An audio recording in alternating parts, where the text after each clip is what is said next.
ಓಂ ಶಾಂತಿ. ಬಾಪ್ದಾದ ಮಧುಬನ್ ಮುರಳಿ 24/2/2026. ಇಲ್ಲಿ ಬಾಬಾ ಏನು ಹೇಳ್ತಾ ಇದ್ದಾರೆ, ಮಧುರ ಮಕ್ಕಳೇ, ನೀವು ತಮ್ಮ ಜೀವನ ಸೂತ್ರಧಾರವನ್ನು ಒಬ್ಬ ತಂದೆಯೊಂದಿಗೆ ಬಂಧಿಸಿದ್ದೀರಿ. ನಿಮ್ಮ ಸಂಬಂಧವು ಒಬ್ಬ ತಂದೆಯೊಂದಿಗೆ ಇದೆ.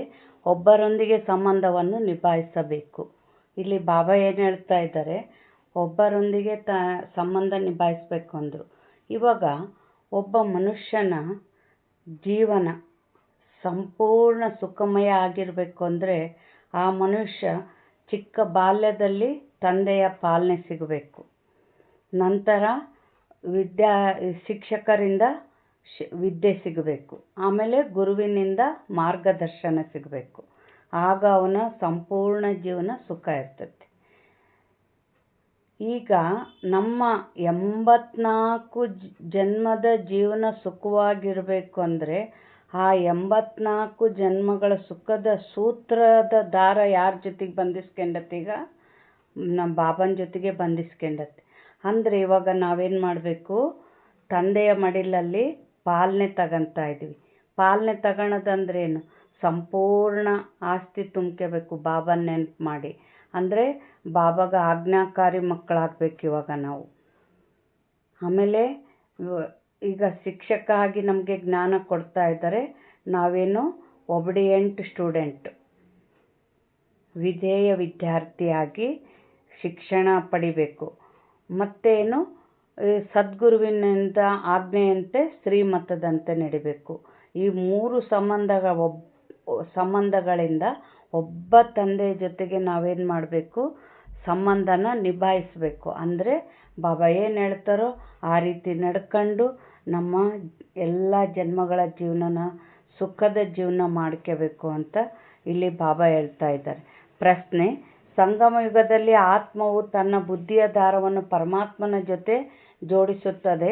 ಅದರ ಪದ್ಧತಿಯು ಅಜ್ಞಾನದಲ್ಲಿ ಯಾವ ರೀತಿಯಿಂದ ನಡೆದು ಬರುತ್ತದೆ? ಉತ್ತರ: ವಿವಾಹದ ಸಮಯದಲ್ಲಿ ಸ್ತ್ರೀಯ ಸೆರಗನ್ನು ಪತಿಯ ಶಲ್ಯದ ಜೊತೆ ಗಂಟು ಹಾಕುತ್ತಾರೆ. ಜೀವನ ಪೂರ್ತಿ ಅವರ ಜೊತೆಗಾರ್ತಿಯಾಗಿಯೇ ಇರಬೇಕೆಂದು ಸ್ತ್ರೀ ತಿಳಿದುಕೊಳ್ಳುತ್ತಾಳೆ. ನೀವಂತೂ ಈಗ ತನ್ನ ಸೆರಗು ಅರ್ಥಾತ್ ದಾರವನ್ನು ತಂದೆಯ ಜೊತೆ ಜೋಡಿಸಿದ್ದೀರಿ. ನಿಮಗೆ ತಿಳಿದಿದೆ, ಅರ್ಧ ಕಲ್ಪಕ್ಕಾಗಿ ನಮ್ಮ ಪಾಲನೆಯು ತಂದೆಯ ಮೂಲಕವೇ ಆಗುವುದು. ಅಂದ್ರೇನು? ಈ ಸಂಗಮ ಯುಗದಾಗ ಏನು ನಡೀತೈತೋ ಅದ್ರ ಯಾದಗಾರು ಮತ್ತು ಭಕ್ತಿ ಮಾರ್ಗದಲ್ಲಿ ನಡೀತತೆ. ಇವಾಗ ಬಾಬನ ಜೊತೆಗೆ ನಮ್ಮದು ದಾರ ಜೋಡಿಸಿ, ನಮ್ಮ ಜೀವನದ ದಾರ ತಂದೆ ಜೊತೆ ಜೋಡಿಸಿದ್ದೀವಲ್ಲ, ಅಲ್ಲೇನು ಪತಿ ಪತ್ನಿಗೆ ಏನು ಮಾಡ್ತಾರೆ, ಸೆರಗು ಸೆಲ್ಲೆಗೆ ಗಂಟಾಕ್ತಾರೆ ಅಂತ ಇಲ್ಲಿ ಬಾಬಾ ಹೇಳ್ತಾ ಇದ್ದಾರೆ. ಗೀತೆ: ಜೀವನದ ಬಂಧನವನ್ನು ನಿಮ್ಮೊಂದಿಗೆ ಬಂಧಿಸಿರುವೆನು. ಯಾರ ಜೊತೆಗೆ? ಬಾಬನ ಜೊತೆಗೆ. ಓಂ ಶಾಂತಿ. ನೋಡಿ, ಗೀತೆಯಲ್ಲಿ ಹೇಳುತ್ತಾರೆ, ಜೀವನ ಬಂಧನವನ್ನು ನಿಮ್ಮೊಂದಿಗೆ ಬಂಧಿಸಿರುವೆನೆಂದು. ಹೇಗೆ ಯಾವುದೇ ಕನ್ಯೆಯು ತನ್ನ ಜೀವನದ ದಾರವನ್ನು ಪತಿಯ ಜೊತೆ ಬಂಧಿಸುತ್ತಾಳೆ, ಜೀವನ ಪರ್ಯಂತ ಅವನ ಜೊತೆಗಾರನಾಗಿಯೇ ಇರಬೇಕು, ಅವರೇ ಪಾಲನೆ ಮಾಡಬೇಕೆಂದು ತಿಳಿಯುತ್ತಾಳೆ. ಕನ್ಯೆಯು ಅವರ ಪಾಲನೆ ಮಾಡಬೇಕೆಂದಲ್ಲ, ಜೀವನ ಪರ್ಯಂತ ಅವರೇ ಪಾಲನೆ ಮಾಡಬೇಕಾಗಿದೆ. ನೀವು ಮಕ್ಕಳು ಸಹ ಜೀವನ ಬಂಧನವನ್ನು ಬಂಧಿಸಿದ್ದೀರಿ. ಬೇಹದ್ದಿನ ತಂದೆಯೆಂದಾದರೂ ಹೇಳಿ, ಶಿಕ್ಷಕ ಅಥವಾ ಗುರುವೆಂದಾದರೂ ಹೇಳಿ, ಈ ಆತ್ಮಗಳ ಜೀವನದ ಹಗ್ಗವು ಪರಮಾತ್ಮನ ಜೊತೆ ಬಂಧಿಸಬೇಕಾಗಿದೆ. ಅದು ಹದ್ದಿನ ಸ್ಥೂಲ ಮಾತು, ಇದು ಸೂಕ್ಷ್ಮ ಮಾತಾಗಿದೆ. ಕನ್ಯೆಯ ಜೀವನದ ಬಂಧನವನ್ನು ಪತಿಯ ಜೊತೆ ಬಂಧಿಸಲಾಗುತ್ತದೆ. ಕನ್ಯೆಯು ಅವರ ಮನೆಗೆ ಹೋಗುತ್ತಾಳೆ. ನೋಡಿ, ಪ್ರತಿಯೊಂದು ಮಾತನ್ನು ತಿಳಿದುಕೊಳ್ಳುವ ಬುದ್ಧಿ ಇರಬೇಕು. ಅಂದರೆ ಒಂದು ಸಲ ಶಲ್ಯ ಸೆರಗು ಗಂಟು ಹಾಕಿದ್ರು, ಬ್ರಹ್ಮಗಂಟು ಅಂದರೆ ಏನು? ಪತ್ನಿ ಅಲ್ಲೇನು ಪತಿಯ ಮನೆಗೆ ಹೋಗ್ಬೇಕು, ಅವೇನು ರೀತಿ ನೀತಿಗಳಂತೆ ನಡ್ಕೋಬೇಕು, ಬಂಧಿತಳಾಗ್ತಾಳೆ ಆ ಪತಿಯ ಜೊತೆಗೆ ಜೀವನ ಮಾಡೋಕ್ಕೆ. ಇಲ್ಲಿ ಕೂಡ ನಾವೇನು ಬಾಬನ ಮಡಿಲಲ್ಲಿ ತಂದೆ ಶಿಕ್ಷಕ ಸದ್ಗುರುವಿನ ಆಜ್ಞೆಯಂತೆ ಎಲ್ಲದನ್ನು ಪಡಿಬೇಕು. ಈಗ ನಾವು ಕೂಡ ಏನು ಬಂಧಿತ ಆಗ್ತಾ ಇದ್ದೀವಿ ಬಾಬನ ಮಡಿಲಲ್ಲಿ. ಬಾಬಾ ಏನು ಹೇಳ್ತಾ ಇದ್ದಾರೆ, ಕಲಿಯುಗದಲ್ಲಿ ಎಲ್ಲರೂ ಅಸುರಿ ಮತದವರಾಗಿದ್ದಾರೆ. ನಿಮಗೆ ತಿಳಿದಿದೆ, ನಾವು ಜೀವನದ ಬಂಧನವನ್ನು ಒಬ್ಬರೊಂದಿಗೆ ಬಂಧಿಸಿದ್ದೇವೆ. ಎಲ್ಲ ಸಂಬಂಧವು ಒಬ್ಬರೊಂದಿಗೆ ಇದೆ. ಒಬ್ಬರೊಂದಿಗೆ ಸಂಬಂಧವನ್ನು ನಿಭಾಯಿಸಬೇಕಾಗಿದೆ. ಏಕೆಂದರೆ ಅವರಿಂದ ನಮಗೆ ಬಹಳ ಒಳ್ಳೆಯ ಸುಖ ಸಿಗುತ್ತದೆ. ಅವರು ನಮ್ಮನ್ನು ಸ್ವರ್ಗದ ಮಾಲೀಕರನ್ನಾಗಿ ಮಾಡುತ್ತಾರೆ. ಅಂದ ಮೇಲೆ ಅಂಥ ತಂದೆಯ ಮತದಂತೆ ನಡೆಯಬೇಕು. ಇದು ಆತ್ಮಿಕ ಬಂಧನವಾಗಿದೆ. ಆತ್ಮವೇ ಶ್ರೀಮತವನ್ನು ತೆಗೆದುಕೊಳ್ಳುತ್ತದೆ. ಅಸುರಿ ಮತವನ್ನು ತೆಗೆದುಕೊಳ್ಳುವುದರಿಂದ ಕೆಳಗಿಳಿದಿದ್ದೀರಿ. ಈಗ ಆತ್ಮಿಕ ತಂದೆಯ ಶ್ರೀಮತದಂತೆ ನಡೆಯಬೇಕು. ಮಕ್ಕಳು ತಿಳಿದುಕೊಂಡಿದ್ದೀರಿ, ನಾವು ನಮ್ಮ ಆತ್ಮದ ಬಂಧನವನ್ನು ಪರಮಾತ್ಮನೊಂದಿಗೆ ಬಂಧಿಸುತ್ತೇವೆ. ಆದ್ದರಿಂದ ನಮಗೆ ಅವರಿಂದ 21 ಜನ್ಮಗಳು ಸುಖದ ಆಸ್ತಿಯು ಸಿಗುತ್ತದೆ. ಆ ಅಲ್ಪಕಾಲದ ಜೀವನ ಬಂಧನದಿಂದ ಕೆಳಗಿಳಿಯುತ್ತಾ ಬಂದಿದ್ದೀರಿ. ಇದು 21 ಜನ್ಮಗಳಿಗಾಗಿ ಗ್ಯಾರಂಟಿ ಇದೆ. ನಿಮ್ಮ ಸಂಪಾದನೆ ಎಷ್ಟು ಬಲಶಾಲಿಯಾಗಿದೆ. ಇದರಲ್ಲಿ ಹುಡುಗಾಟಿಕೆ ಮಾಡಬಾರದು. ಮಾಯೆಯು ಬಹಳ ತಪ್ಪುಗಳನ್ನು ಮಾಡಿಸುತ್ತದೆ. ಮಾಯೆ ಅಂದ್ರೇನು? ನಮ್ಮ ಸಂಸ್ಕಾರ, 63 ಜನ್ಮದ ಸಂಸ್ಕಾರ ಏನು ಭಾಳ ತಪ್ಪು ಮಾಡಿಸ್ತತೆ ಅಂತ ಹೇಳ್ತಾರೆ ಬಾಬಾ. ಹುಡುಗಾಟಿಕೆ ಮಾಡಬೇಡ್ರಿ ಅಂದರೆ ಅಲರ್ಟಾಗಿ ಬಾಬಾ ನೆನಪು ಮಾಡಿ ಒಂದು ಶಕ್ತಿನ ತುಂಬಿಕೊಂಡಾಗ ನಾವು ಮಾಯೆ ಮೇಲೆ ವಿಜಯ ಪಡಿತೀವಿ. ಬಾಬಾ ಏನಂತಾರೆ, ಈ ಲಕ್ಷ್ಮೀನಾರಾಯಣರು ಖಂಡಿತವಾಗಿಯೂ ಯಾರೊಂದಿಗೋ ಜೀವನ ಬಂಧನವನ್ನು ಜೋಡಿಸಿದರು. ಅದರಿಂದ 21 ಜನ್ಮಗಳ ಆಸ್ತಿಯು ಸಿಕ್ಕಿತು. ಪರಮಾತ್ಮನೊಂದಿಗೆ ನೀವಾತ್ಮರ ಜೀವನದ ಬಂಧನವನ್ನು ಕಲ್ಪಕಲ್ಪವೂ ಬಂಧಿಸಲಾಗುತ್ತದೆ. ಇದಕ್ಕೆ ಲೆಕ್ಕವೇ ಇಲ್ಲ. ಬುದ್ಧಿಯಲ್ಲಿ ಕುಳಿತುಕೊಳ್ಳುತ್ತದೆ, ನಾವು ಶಿವತಂದೆಯ ಮಕ್ಕಳಾಗಿದ್ದೇವೆ. ಅವರೊಂದಿಗೆ ಜೀವನ ಬಂಧನವೂ ಬಂಧಿಸಲ್ಪಟ್ಟಿದೆ. ಪ್ರತಿಯೊಂದು ಮಾತನ್ನು ತಂದೆಯು ತಿಳಿಸುತ್ತಾರೆ. ನೀವು ತಿಳಿದುಕೊಂಡಿದ್ದೀರಿ, ಕಲ್ಪಕಲ್ಪವೂ ನಮ್ಮ ಸಂಬಂಧವು ತಂದೆಯೊಂದಿಗಿತ್ತು. ಈಗ ಶಿವಜಯಂತಿಯನ್ನು ಆಚರಿಸುತ್ತಾರೆ, ಆದರೆ ಯಾರದನ್ನು ಆಚರಿಸುತ್ತೇವೆ ಎಂಬುದು ಗೊತ್ತಿಲ್ಲ. ಶಿವತಂದೆ ಯಾರು ಪತಿತ ಪಾವನನಾಗಿದ್ದಾರೆ ಅವರು ಖಂಡಿತ ಸಂಗಮಯುಗದಲ್ಲಿಯೇ ಬರುವರು. ಇದನ್ನು ನೀವು ತಿಳಿದುಕೊಂಡಿದ್ದೀರಿ, ಪ್ರಪಂಚದವರಿಗೆ ಗೊತ್ತಿಲ್ಲ.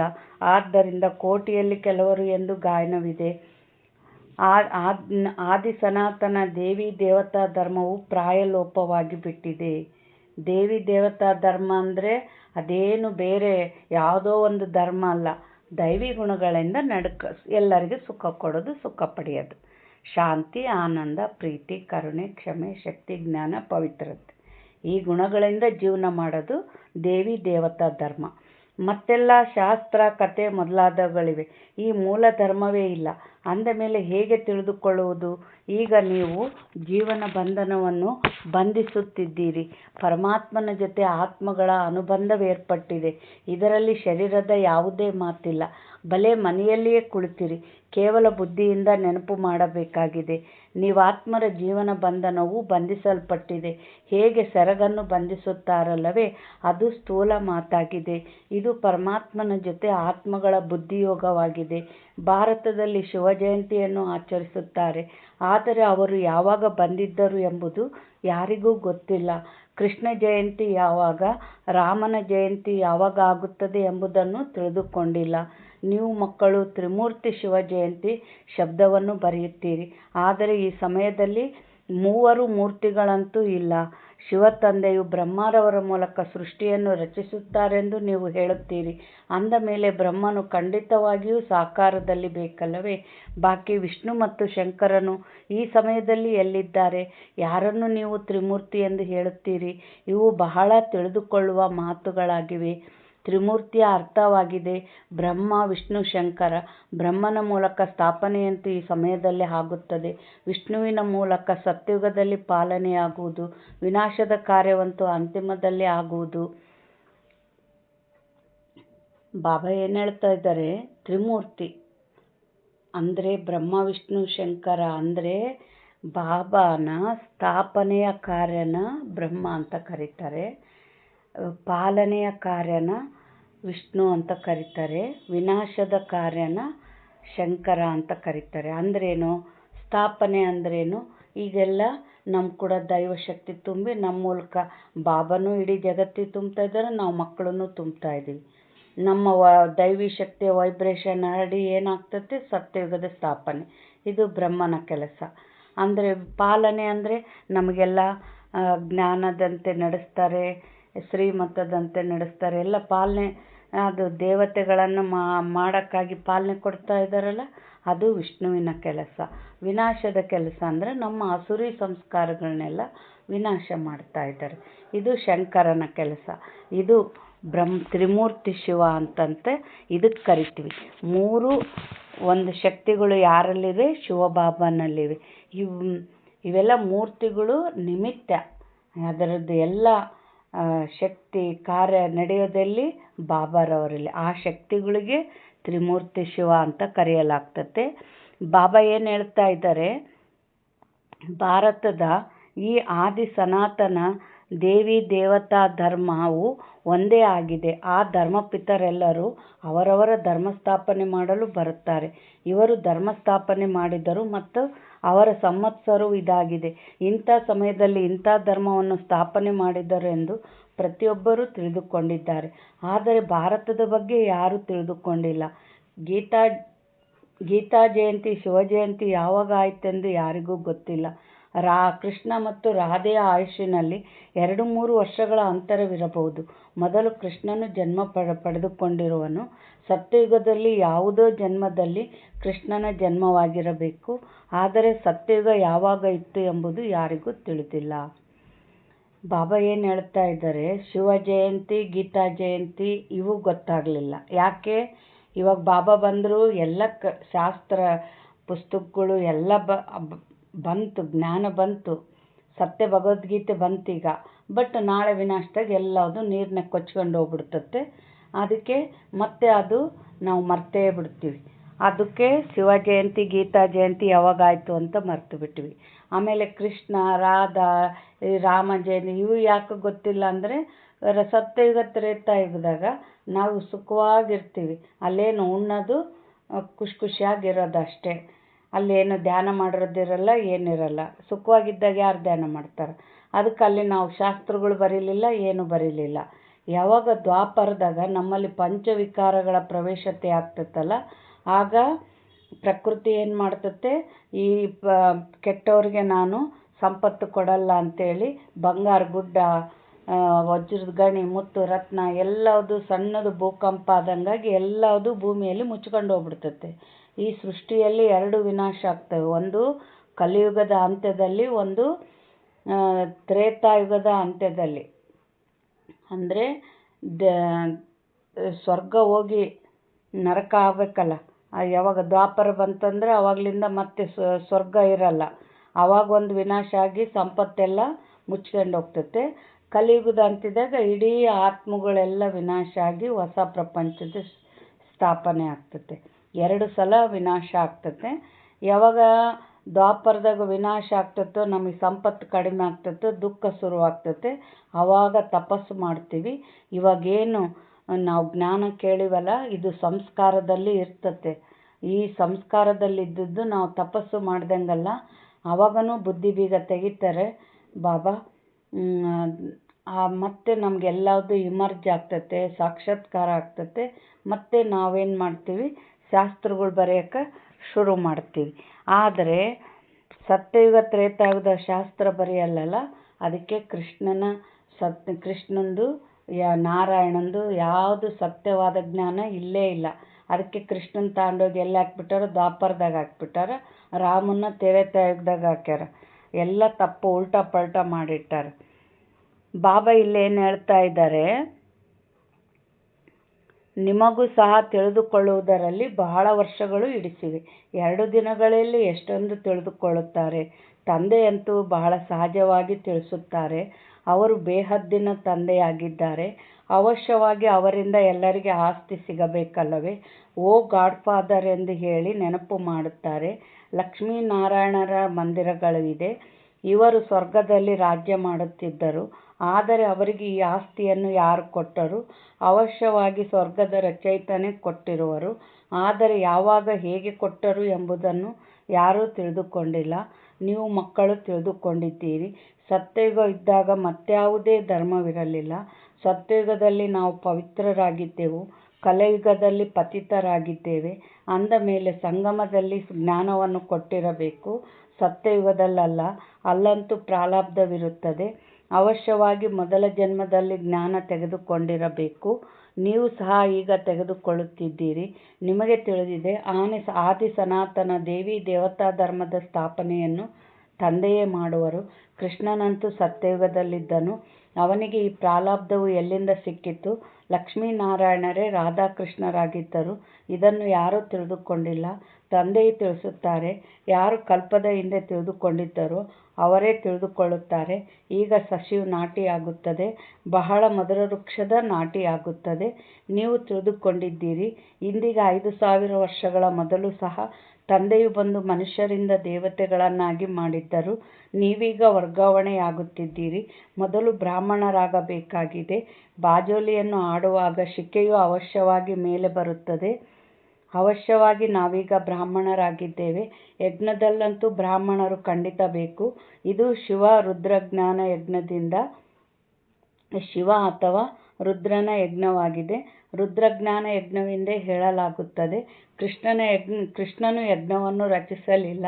ಈ ರುದ್ರಜ್ಞಾನ ಯಜ್ಞದಿಂದ ವಿನಾಶ ಜ್ವಾಲೆ ಪ್ರಜ್ವಲಿತವಾಗುತ್ತದೆ. ಶಿವತಂದೆಯ ಯಜ್ಞವು ಪತಿತರನ್ನು ಪಾವನ ಮಾಡುವುದಕ್ಕಾಗಿಯೇ ಇದೆ. ರುದ್ರ ಶಿವತಂದೆಯು ನಿರಾಕಾರನಾಗಿದ್ದಾರೆ. ಅವರು ಯಜ್ಞವನ್ನು ಹೇಗೆ ರಚಿಸುವರು? ಎಲ್ಲಿಯವರೆಗೆ ಮನುಷ್ಯನ ತನುವಿನಲ್ಲಿ ಬರುವುದಿಲ್ಲವೋ ಅಲ್ಲಿಯವರೆಗೆ ಹೇಗೆ ರಚಿಸುವರು? ಮನುಷ್ಯರೇ ಯಜ್ಞವನ್ನು ರಚಿಸುತ್ತಾರೆ. ಸೂಕ್ಷ್ಮ ಅಥವಾ ಮೂಲವತನದಲ್ಲಿ ಈ ಮಾತುಗಳಿರುವುದಿಲ್ಲ. ಇಲ್ಲಿ ಬಾಬಾ ಏನು ಹೇಳ್ತಾ ಇದ್ದಾರೆ, ನಮ್ಮ ಆತ್ಮ ಕೂಡ ದೇಹ ಇಲ್ಲದೆ ಏನು ಮಾಡೋಕ್ಕೆ ಬರಲ್ಲ. ಅದರಂಗೆ ಶಿವಬಾಬಾನೂ ನಿರಾಕಾರ, ಅವರು ದೇಹ ಇಲ್ಲದೆ ಏನು ಮಾಡೋಕ್ಕೆ ಬರಲ್ಲ. ಅದಕ್ಕೆ ಏನು ಮಾಡಿದರು? ಈ ದೇಹದ ಜಗತ್ತಿಗೆ ಬಂದು ಒಂದು ಬ್ರಹ್ಮ ತಂದೆ ಶರೀರ ತಗೊಂಡು ಈ ಯಜ್ಞನ ರಚನೆ ಮಾಡಿದರು. ಅದು ಸೂಕ್ಷ್ಮವತನ ಮೂಲವತನದಲ್ಲಿ ಇರಲ್ಲ. ಅಲ್ಲೇ ಅಂದರೆ ನಾವು ಮೊದಲು ಸ್ವರ್ಗ ಅಂದರೆ ಎಲ್ಲೋ ಆಕಾಶದಾಗಿರ್ತತೆ ಅಂದ್ಕೊಂಡಿದ್ವಿ. ಆದರೆ ಆ ಥರ ಏನಿಲ್ಲ, ಎಲ್ಲವುದು ಈ ಭೂಮಿ ಮೇಲೆ ನಡೀತತೆ ಅಂತ ಬಾಬಾ ಹೇಳ್ತಾ ಇದ್ದಾರೆ. ಈಗ ಪುನಃ ನೀವು ಈ ರೀತಿ ಆಗುತ್ತಿದ್ದೀರಿ. ಆತ್ಮಗಳ ಈ ಜೀವನ ಬಂಧನವು ಪರಮಾತ್ಮನ ಜೊತೆ ಇದೆ. ಈ ಬಂಧನವನ್ನು ಏಕೆ ಬಂಧಿಸಿದ್ದೀರಿ? ಸದಾ ಸುಖದ ಆಸ್ತಿಯನ್ನು ಪಡೆದುಕೊಳ್ಳುವುದಕ್ಕಾಗಿ. ನಿಮಗೆ ತಿಳಿದಿದೆ, ಬೇಹದ್ದಿನ ತಂದೆಯ ಮೂಲಕ ನಾವು ಈ ಲಕ್ಷ್ಮೀನಾರಾಯಣರಾಗುತ್ತೇವೆ. ತಂದೆಯು ತಿಳಿಸುತ್ತಾರೆ, ನೀವೇ ದೇವಿ ದೇವತಾ ಧರ್ಮದವರಾಗಿದ್ದಿರಿ. ನಿಮ್ಮ ರಾಜ್ಯವಿತ್ತು. ನಂತರ ನೀವು ಪುನರ್ಜನ್ಮವನ್ನು ತೆಗೆದುಕೊಳ್ಳುತ್ತಾ ಕ್ಷತ್ರಿಯ ಧರ್ಮದಲ್ಲಿ ಬಂದಿರಿ. ಸೂರ್ಯವಂಶಿ ರಾಜ್ಯವು ಹೊರಟು ಹೋಯಿತು. ಚಂದ್ರವಂಶೀಯರು ಬಂದರು. ನಿಮಗೆ ತಿಳಿದಿದೆ ನಾವು ಹೇಗೆ ಈ ಚಕ್ರವನ್ನು ಸುತ್ತುತ್ತೇವೆ. ಇಷ್ಟಿಷ್ಟು ಜನ್ಮಗಳನ್ನು ತೆಗೆದುಕೊಂಡೆವು. ಭಗವಾನ್ ವಾಚ, ಹೇ ಮಕ್ಕಳೇ, ನಿಮ್ಮ ಈ ಜನ್ಮಗಳನ್ನು ಅರಿತಿಲ್ಲ, ನಾನು ಅರಿತಿದ್ದೇನೆ. ಈಗ ಈ ಸಮಯದಲ್ಲಿ ಈ ತನುವಿನಲ್ಲಿ 2 ಮೂರ್ತಿಗಳಿವೆ. ಯಾರ ತನುವಿನಲ್ಲಿ? ಬ್ರಹ್ಮ ತಂದೆ ಶರೀರದಲ್ಲಿ ಎಷ್ಟಿದ್ದಾವೆ? 2 ನಕ್ಷತ್ರ. ಇವಾಗ ನಮ್ಮ ಮನೆಯಲ್ಲೇ ಆತ್ಮ ಎಲ್ಲೈತೆ? ಬುರುಕುಟಿಯ ಮಧ್ಯದಲ್ಲಿ. ಅಂದರೆ ನಮ್ಮ ಹಣೆಯಲ್ಲಿ ಎಷ್ಟು ನಕ್ಷತ್ರ ಇದ್ದಾವೆ? 1 ಆತ್ಮ ಐತೆ. ಆದರೆ ಬ್ರಹ್ಮ ತಂದೆ ಹಣೆಯಲ್ಲಿ ಎಷ್ಟಿದ್ದಾವೆ? 2 ಇದ್ದಾವೆ. ಒಂದು ಬ್ರಹ್ಮ ತಂದೆದು, ಇನ್ನೂ ಒಂದು ಪರಮಾತ್ಮ ತಂದೆದು. ಅದಕ್ಕೆ 2 ಮೂರ್ತಿಗಳಿವೆ ಅಂತ ಹೇಳ್ತಾರೆ ಬಾಬಾ. ಬ್ರಹ್ಮನ ಆತ್ಮ ಮತ್ತು ಶಿವ ಪರಮಾತ್ಮ. ಈ ಸಮಯದಲ್ಲಿ 2 ಮೂರ್ತಿಗಳು ಒಟ್ಟಿಗೆ ಇದ್ದಾರೆ. ಅಂದರೆ ಯಾರ ಮೈಯಾಗನ ಅಮ್ಮ ಹೇಳಿಕೆ ಹೇಳ್ತಾಳ ಅಂದಾಗ ನೋಡ್ರಿ, ಆ ಹೇಳಿಕೆ ಹೇಳೋರಿಗೆ ಎಚ್ಚರಿರಲ್ಲ, ಧ್ವನಿ ಚೇಂಜ್ ಆಗ್ತತೆ ಹೇಳೋರ್ದು. ಅಂದರೆ ಇನ್ನೊಂದು ಆತ್ಮ ಪ್ರವೇಶ ಮಾಡಿ ಹೇಳ್ತತೆ. ಅದರಂತೆ ಬ್ರಹ್ಮ ತಂದೆ ಶರೀರದಲ್ಲಿ ಯಾರು ಪ್ರವೇಶ ಮಾಡಿ ಹೇಳ್ತಾರೆ? ಶಿವಬಾಬಾ ಪ್ರವೇಶ ಮಾಡಿ ಜ್ಞಾನ ನುಡಿಸಿದ್ದಾರೆ. ಬಾಬಾ ಏನಂತಿದ್ದಾರೆ, ಈಗ ಈ ಸಮಯದಲ್ಲಿ 2 ಮೂರ್ತಿಗಳು ಒಟ್ಟಿಗೆ ಇದ್ದಾರೆ, ಬ್ರಹ್ಮ ಮತ್ತು ಶಿವ. ಶಂಕರನಂತೂ ಎಂದೂ ಪಾತ್ರದಲ್ಲಿ ಬರುವುದಿಲ್ಲ. ಬಾಕಿ ವಿಷ್ಣು ಸತ್ಯಯುಗದಲ್ಲಿ ಇರುತ್ತಾರೆ. ಈಗ ನೀವು ಬ್ರಾಹ್ಮಣರೇ ದೇವತೆಗಳಾಗುತ್ತೀರಿ.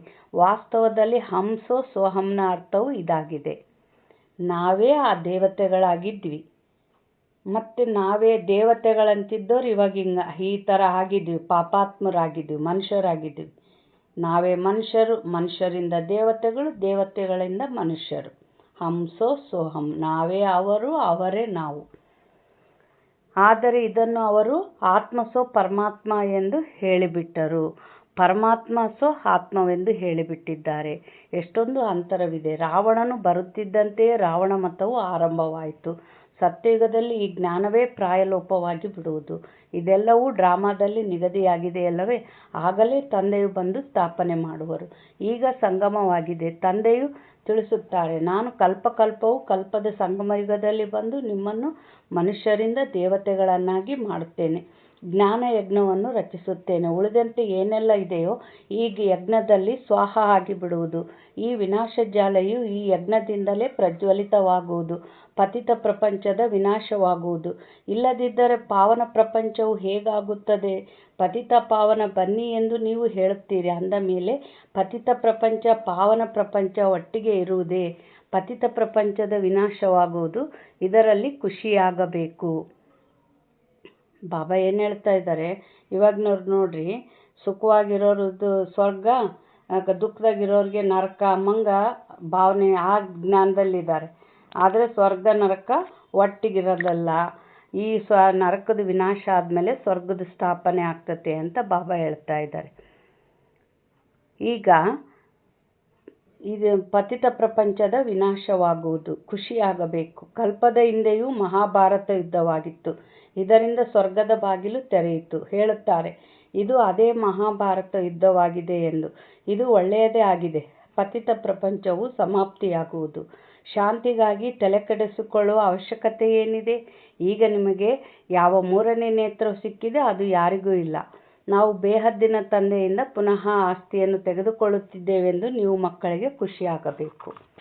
ಬಾಬಾ ಏನಂತಾರೆ, ಶಾಂತಿಗಾಗಿ ತಲೆ ಕೆಡಿಸಿಕೊಳ್ಳೋ ಅವಶ್ಯಕತೆ ಇಲ್ಲ ಅಂದರು. ಅಂದರೆ ಏನು ಮಾಡಿದರು, ತೀರ್ಥಯಾತ್ರೆ ಅಂತ ಹೋದರು, ಜಪ ತಪ ಏನೆಲ್ಲ ಯಜ್ಞ ಹೋಮ ಏನೇನೋ ಮಾಡ್ತಾರೆ ಶಾಂತಿ ಬೇಕು ಅಂತ.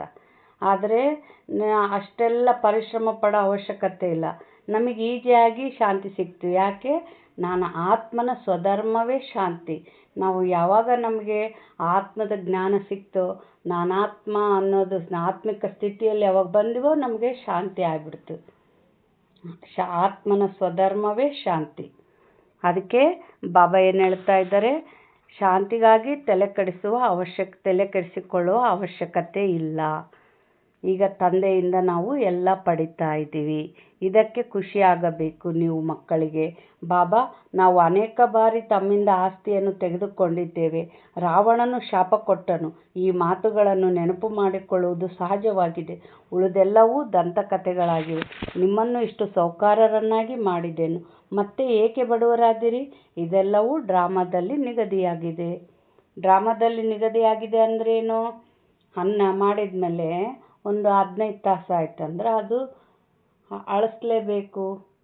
ಯಾಕೆ ಅಳಿಸ್ತಂದರೆ ಅದು ನಿಯಮ, ಸೃಷ್ಟಿಯ ನಿಯಮ. ಅದರಂತೆ ನಾವು ಜೀವನ ಮಾಡಿದಂತೆಲ್ಲ ಆತ್ಮದಲ್ಲಿ ಶಕ್ತಿ ಕಮ್ಮಿ ಆಗ್ತತೆ, ಧರ್ಮದಲ್ಲಿ ನಡೆಯುವ ಶಕ್ತಿ ಕಮ್ಮಿ ಆಗಿ ಪಾಪಾತ್ಮಗಳು ಹಾಗೆ ಆಗ್ತೀವಿ. ಡ್ರಾಮಾದಲ್ಲಿ ಇದು ನಿಗದಿ ಅಂತ ಬಾಬಾ ಹೇಳ್ತಾರೆ. ಜ್ಞಾನ, ಭಕ್ತಿ, ವೈರಾಗ್ಯ ಎಂದು ಗಾಯನವಿದೆ. ಜ್ಞಾನ ಯಾವಾಗ? ಸತ್ಯಯುಗ ತ್ರೇತಾಯುಗದಾಗ ಜ್ಞಾನದಂತೆ ನಡೀತೈತೆ ಆತ್ಮ. ದ್ವಾಪರ ಕಲಿಯುಗದಾಗ ಭಕ್ತಿಯಲ್ಲಿ ನಡೀತೈತೆ. ಈಗ ಸಂಗಮದಲ್ಲಿ ವೈರಾಗ್ಯ. ಯಾವುದ್ರ ಮೇಲೆ ವೈರಾಗ್ಯ? ಈ ದುಃಖದ ಪ್ರಪಂಚದಿಂದ. ಕೆಲವರಿಗೆ ಓಂ ಶಾಂತಿ ಅಂದರೆ ಇವರು ಸನ್ಯಾಸಿಗಳು ಅನ್ನೋ ಭಾವನೆ ಇದೆ ಕೆಲವರಿಗೆ. ನಾವು ಸನ್ಯಾಸಿಗಳಲ್ಲ. ಇವ್ರು ಲೌಕಿಕದವ್ರು 1 ಜನ್ಮಕ್ಕೆ ದುಡ್ಕೊಂತಾರೆ. ನಾವು 84 ಜನ್ಮಕ್ಕೆ ದುಡ್ಕೋಬೇಕು. ನಮಗೆ ನಿದ್ದೆ ಮಾಡೋಕ್ಕೂ ಟೈಮ್ ಇರಲ್ಲ. ಎಲ್ಲಿ ಟೈಮೇ ವೇಸ್ಟ್ ಮಾಡಲ್ಲ. ಅಷ್ಟು ನಮ್ಮಷ್ಟು ಆಸ್ಬುರ್ಕರು ಯಾರಿಲ್ಲ. ದುಡ್ಕೋಬೇಕು, ಸಂಪಾದಿಸ್ಕೋಬೇಕು ಅಂತೇಳಿ ಹೆಚ್ಚು ಪರಿಶ್ರಮ ಪಟ್ಟು ಇದು ಮಾಡ್ತಾಯಿದ್ದೀವಿ. ಆದರೆ ಸನ್ಯಾಸಿಗಳು ಯಾವುದ್ರ ಮೇಲೆ? ಈ ದುಃಖ ಕೊಡುವಂಥ ಸಂಬಂಧಗಳು, ವಸ್ತುಗಳು, ಈ ದುಃಖದ ಜಗತ್ತಿನಿಂದ ಸನ್ಯಾಸಿಗಳಾಗಲಿ. ನಾವು ಉಂಬೋದು ಬಿಟ್ಟಿಲ್ಲ, ತಿನ್ನೋದು ಬಿಟ್ಟಿಲ್ಲ, ಉಡೋದು ಬಿಟ್ಟಿಲ್ಲ, ಯಾವುದು ಬಿಟ್ಟಿಲ್ಲ. ಏನಂದರೆ ದುಃಖ ಕೊಡೋ ಜಗತ್ತಿನಿಂದ ಬುದ್ಧಿಯನ್ನು ತೆಗೆದೀವಿ ಅಷ್ಟೇ. ನಾವು ಸನ್ಯಾಸಿಗಳಲ್ಲ.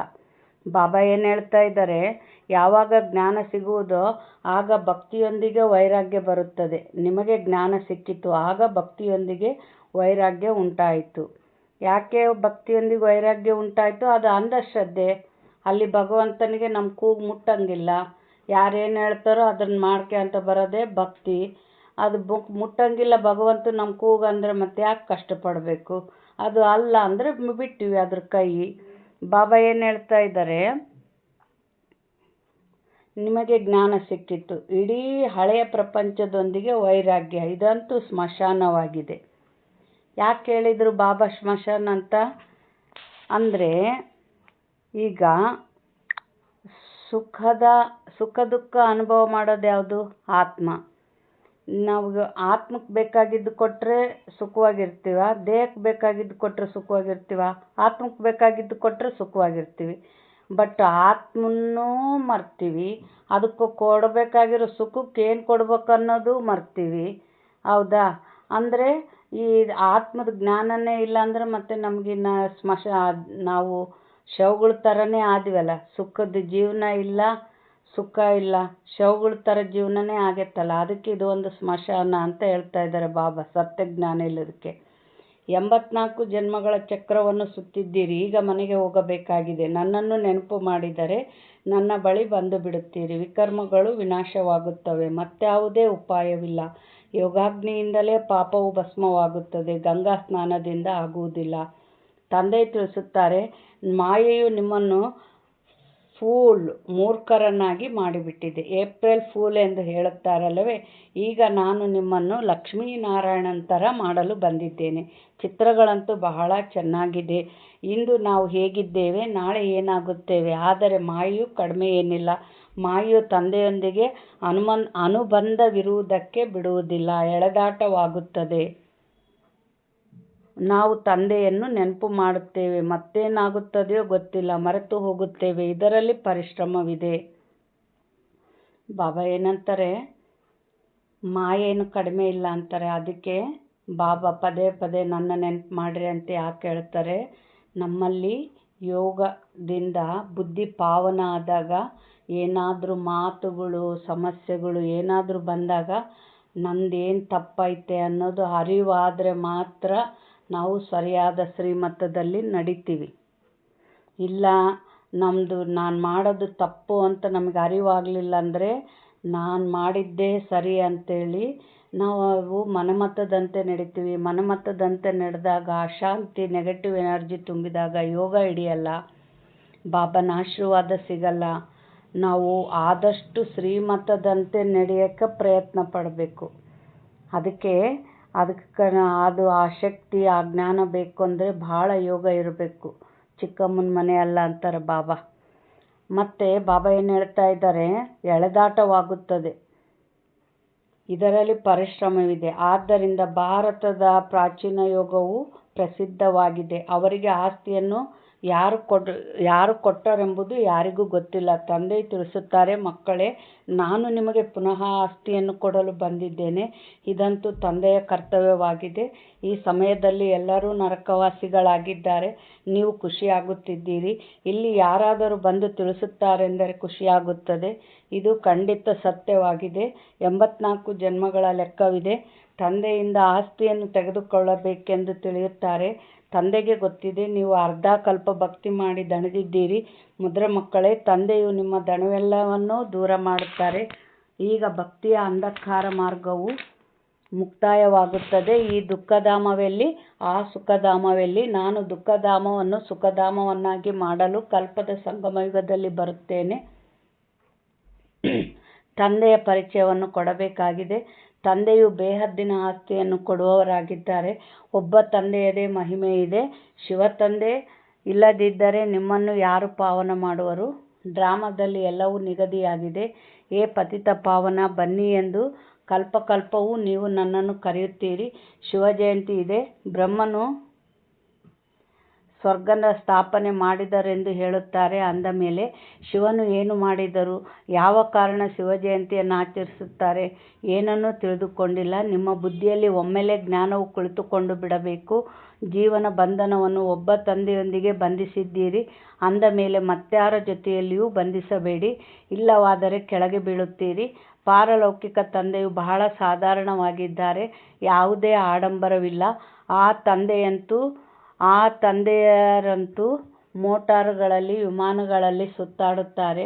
ಈ ಬೇಹದ್ದಿನ ತಂದೆಯು ತಿಳಿಸುತ್ತಾರೆ, ನಾನು ಪತಿತ ಪ್ರಪಂಚ, ಪತಿತ ಶರೀರದಲ್ಲಿ ಮಕ್ಕಳ ಸೇವೆ ಮಾಡಲು ಬಂದಿದ್ದೇನೆ. ಏ ಅವಿನಾಶಿ ಸರ್ಜನ್, ಬನ್ನಿ, ಬಂದು ನಮಗೆ ಇಂಜೆಕ್ಷನ್ ಕೊಡಿ ಎಂದು ಕರೆದಿದ್ದೀರಿ. ಈಗ ಇಂಜೆಕ್ಷನ್ ಕೊಡುತ್ತಿದ್ದಾರೆ. ಯಾವುದಕ್ಕೆ? ಆತ್ಮಕ್ಕೆ. ಯಾವ ಇಂಜೆಕ್ಷನ್? ಜ್ಞಾನದ ಇಂಜೆಕ್ಷನ್ ಕೊಡ್ತಾ ಇದ್ದಾರೆ ಬಾಬಾ. ಈಗ ತಂದೆಯು ತಿಳಿಸುತ್ತಾರೆ, ನನ್ನೊಂದಿಗೆ ಬುದ್ಧಿಯೋಗವನ್ನಿಡಿ. ನೋಡ್ರಿ, ಬುದ್ಧಿಯೋಗ ಅಂದರೆ ಅರ್ಥ ಏನು?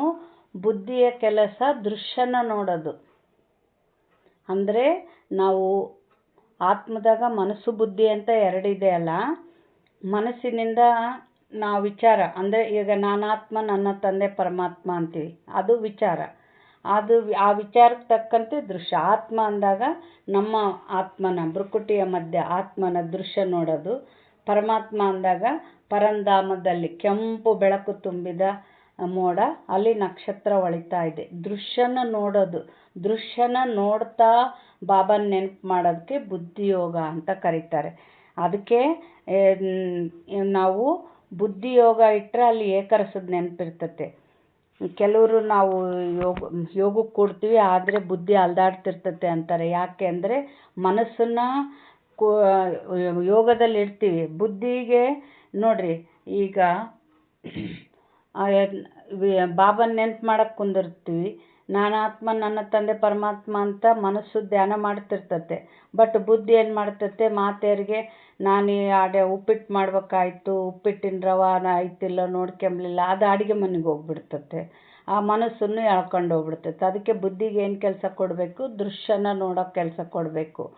ಆಗ ಮನಸ್ಸು ಬುದ್ಧಿ ಎರಡನ್ನೂ ನಾವು ಯೋಗದಲ್ಲಿಟ್ಟಾಗ ನಮಗೆ ಆ ಯೋಗದಲ್ಲಿ ಏಕರಸ ಇರ್ತದೆ. ಅದಕ್ಕೆ ಬುದ್ಧಿ ಯೋಗ ನನ್ನ ಜೊತೆಗಿಡ್ರಿ ಅಂತ ಬಾಬಾ ಹೇಳ್ತಾರೆ.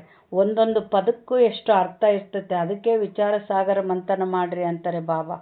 ಈ ಬುದ್ಧಿ ಯೋಗವನ್ನು ಇಡ್ರಿ, ಆಗ ನಿಮ್ಮ ಪಾಪಗಳು ಭಸ್ಮವಾಗುತ್ತವೆ. ತಂದೆಯು 63 ಜನ್ಮಗಳ ದುಃಖ ಅರ್ಥ, 23 ಜನ್ಮಗಳ ಸುಖಕರ್ತನಾಗಿದ್ದಾರೆ. ಒಳ್ಳೆಯದು. ಮಧುರಾತಿ ಮಧುರ ಆಗಲಿ ಹೋಗಿ ಮರಳಿ ಸಿಕ್ಕಿರುವ ಮಕ್ಕಳ ಪ್ರತಿ ಮಾತ್ಪಿತಾ ಬಾಪ್ತಾದರವರ ನೆನಪು, ಪ್ರೀತಿ ಹಾಗೂ ಸುಪ್ರಭಾತ. ಆತ್ಮಿಕ ತಂದೆಯಿಂದ ಆತ್ಮಿಕ ಮಕ್ಕಳಿಗೆ ನಮಸ್ತೆ. ಆತ್ಮಿಕ ಮಕ್ಕಳಿಂದ ಆತ್ಮಿಕ ತಂದೆ ತಾಯಿಗೆ ನೆನಪು, ಪ್ರೀತಿ ಹಾಗೂ ಸುಪ್ರಭಾತ. ನಮಸ್ತೆ ನಮಸ್ತೆ ನಮಸ್ತೆ.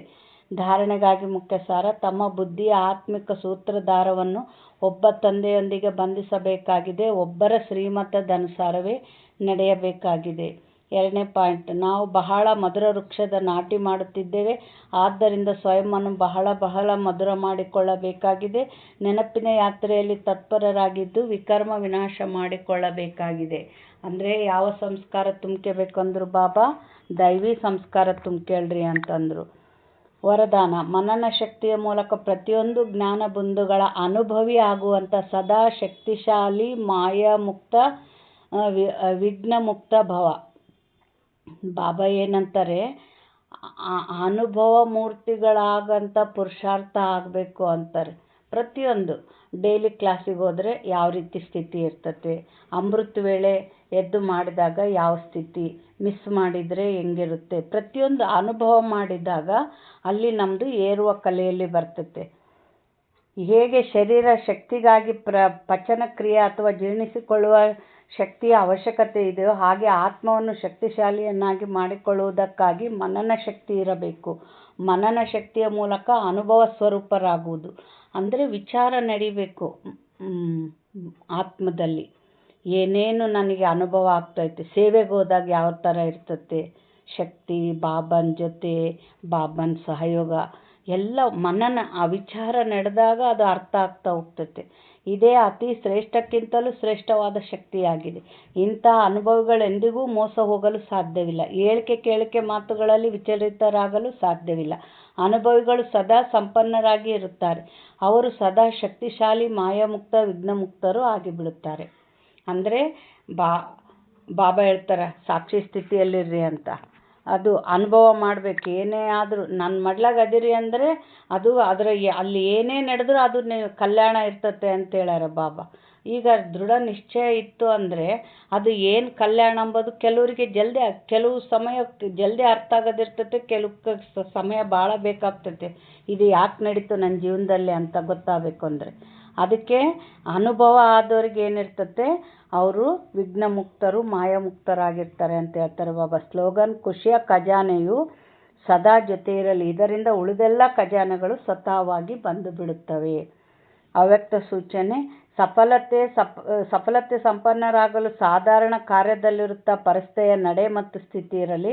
ಈ ರೀತಿ ಹೇಳಬೇಡಿ, ಏನು ಮಾಡುವುದು, ಮಾತೇ ಹೀಗಿತ್ತು, ಕೆಲಸವೇ ಹೀಗಿತ್ತು, ಸಂದರ್ಭವೇ ಹೀಗಿತ್ತು, ಸಮಸ್ಯೆ ಹೀಗಿತ್ತು, ಅದಕ್ಕೆ ಸಾಧಾರಣತೆ ಬಂತು. ಯಾವುದೇ ಸಮಯ ಯಾವುದೇ ಪರಿಸ್ಥಿತಿಯಲ್ಲಿಯೂ ನಿಮ್ಮ ಅಲೌಕಿಕ ಸ್ವರೂಪ ಪ್ರತಿಯೊಬ್ಬರಿಗೂ ಅನುಭವವಾಗಲಿ. ಹೇಗೆ ಮಾತು ಹಾಗೆ ನಿಮ್ಮ ಸ್ವರೂಪವನ್ನು ಮಾಡಬೇಡಿರಿ, ಮಾತುಗಳು ನಿಮ್ಮನ್ನು ಬದಲಾಯಿಸಬಾರದು. ಆಗ ಎಲ್ಲರ ಸಮೀಪ ಬರುವಿರಿ ಮತ್ತು ಏಕತೆಯ ಸಂಘಟನೆ ಶಕ್ತಿಶಾಲಿಯಾಗುವುದು. ಅಂದರೆ ತಿಳಿಲಿಲ್ಲ ನನಗೆ ಹೆಂಗೆ ಬಂತು ಹಂಗೆ ಮಾತಾಡೋದು, ನನಗೆ ಹೆಂಗೆ ಬಂತು ಹಂಗೆ ಮಾಡೋದಕ್ಕಲ್ಲ ಭಗವಂತ ನಮಗೆ ಯೋಗ ಮಾಡಿಸ್ತಿರೋದು, ಜ್ಞಾನ ಕೊಡ್ತಿರೋದು. ಅದು ಎಂಥ ಪರಿಸ್ಥಿತಿ, ಎಂಥ ಮಾತಿದ್ರೂ ಸರಿಯಾದ ಜ್ಞಾನದಂತೆ ನಡೆಯೋ ಶಕ್ತಿ ನಮ್ಮಲ್ಲಿರಬೇಕು. ಅದನ್ನು ಯೋಗದಿಂದ ತುಂಬಿಕೊಂಡು ಏನು ಹೇಳಿದರು ಬಾಬಾ, ಎಲ್ಲರ ಸಮೀಪ ಬರುವಂಥರಾಗ್ರಿ, ಶಕ್ತಿಶಾಲಿ ಸಂಘಟನೆ ಆಗಲಿ ಅಂತ ಬಾಬಾ ಹೇಳ್ತಾ ಇದ್ದಾರೆ. ಒಳ್ಳೆಯದು. ಓಂ ಶಾಂತಿ.